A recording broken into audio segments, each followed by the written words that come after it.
A certain man had a donkey, which had carried the corn sacks to the mill faithfully for many a long year, but his strength was going, and he was growing more and more unfit for work. Then his master began to consider how he might best save his keep, but the donkey, seeing that no good wind was blowing, ran away and set out on the road to Bremen. There, he thought, I can surely be town musician. When he had walked some distance, he found a hound lying on the road, gasping like one who had run till he was tired. "What are you gasping so for, you big fellow?"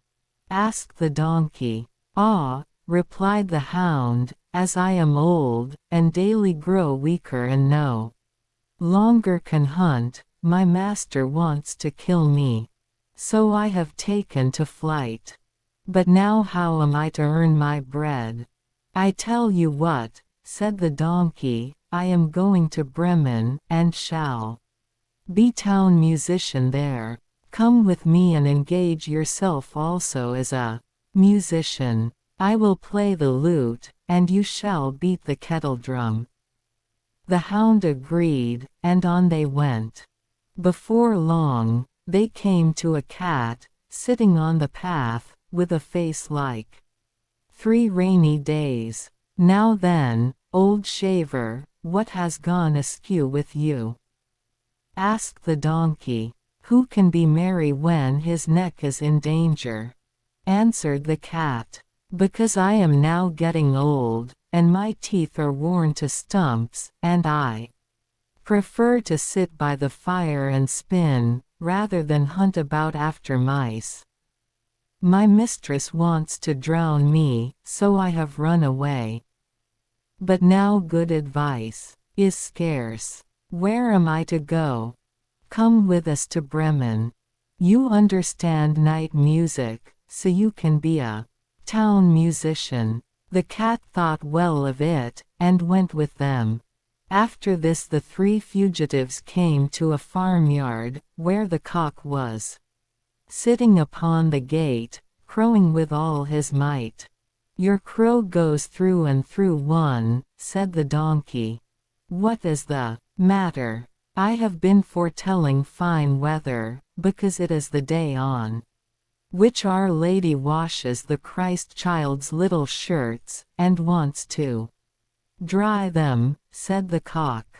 "But guests are coming for Sunday, so the housewife has no pity, and has told the cook that she intends to eat me in the soup tomorrow. This evening I am to have my head cut off.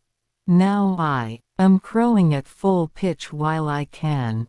"Ah, but Red Comb," said the donkey, "you had better come away with us. We are going to Bremen.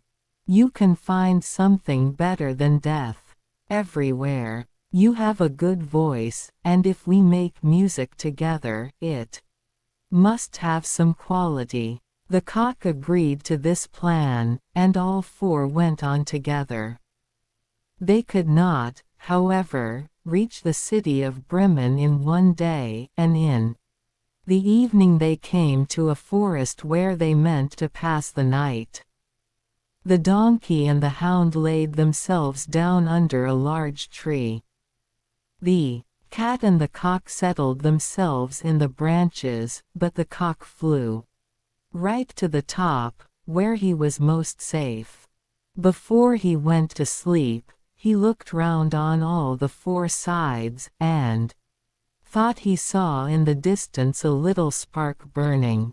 So he called out to his companions that there must be a house not far off, for he saw a light. The donkey said, "If so, we had better get up and go on, for the shelter here is bad." The hound thought that a few bones with some meat would do him good too. They made their way to the place where the light was, and soon saw it shine brighter and grow larger, until they came to a well-lighted robber's house. The donkey, as the biggest, went to the window and looked in. "What do you see, my gray horse?" asked the cock. "What do I see?" answered the donkey, "a table covered with good things to eat and drink, and robbers sitting at it enjoying themselves." "That would be the sort of thing for us," said the cock. "Yes, yes. Ah, how I wish we were there," said the donkey. Then the animals took counsel together as to how they could drive away the robbers, and at last they thought of a plan. The donkey was to place himself with his forefeet upon the window ledge. The hound was to jump on the donkey back, the cat was to climb upon the hound, and lastly the cock was to fly up and perch upon the head of the cat. When this was done, at a given signal, they began to perform their music together. The donkey brayed, the hound barked, the cat mewed, and the cock crowed. Then they burst through the window into the room, so that the glass clattered. At this horrible din, the robbers sprang up, thinking no otherwise than that a ghost had come in, and fled in a great fright out into the forest. The four companions now sat down at the table, well content with what was left, and ate as if they were going to fast for a month. As soon as the four minstrels had done, they put out the light, and each sought for himself a sleeping place according to his nature and to what suited him. The donkey laid himself down upon some straw in the yard, the hound behind the door, the cat upon the hearth near the warm ashes, and the cock perched himself upon a beam of the roof. Being tired with their long walk, they soon went to sleep. When it was past midnight, the robbers saw from afar that the light was no longer burning in their house, and all appeared quiet. The captain said, "We ought not to have let ourselves be frightened out of our wits," and ordered one of them to go and examine the house. The messenger, finding all still, went into the kitchen to light a candle, and, taking the glistening fiery eyes of the cat for live coals, he held a lucifer match to them to light it. But the cat did not understand the joke, and flew in his face, spitting and scratching. He was dreadfully frightened, and ran to the back door, but the dog, who lay there, sprang up and bit his leg. Then, as he ran across the yard by the straw heap, the donkey gave him a smart kick with his hind foot. The cock, too, who had been awakened by the noise, and had become lively, cried down from the beam, "Kicker-ricker-ree."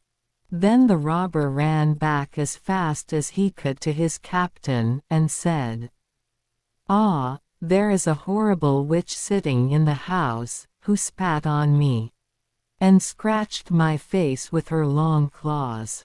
By the door stands a man with a knife, who stabbed me in the leg. In the yard there lies a black monster, who beat me with a wooden club. And above, upon the roof, sits the judge, who called out, 'Bring the rogue here to me.' So I got away as well as I could." After this the robbers did not trust themselves in the house again. But it suited the four musicians of Bremen so well that they did not care to leave it any more. And the mouth of him who last told this story is still warm.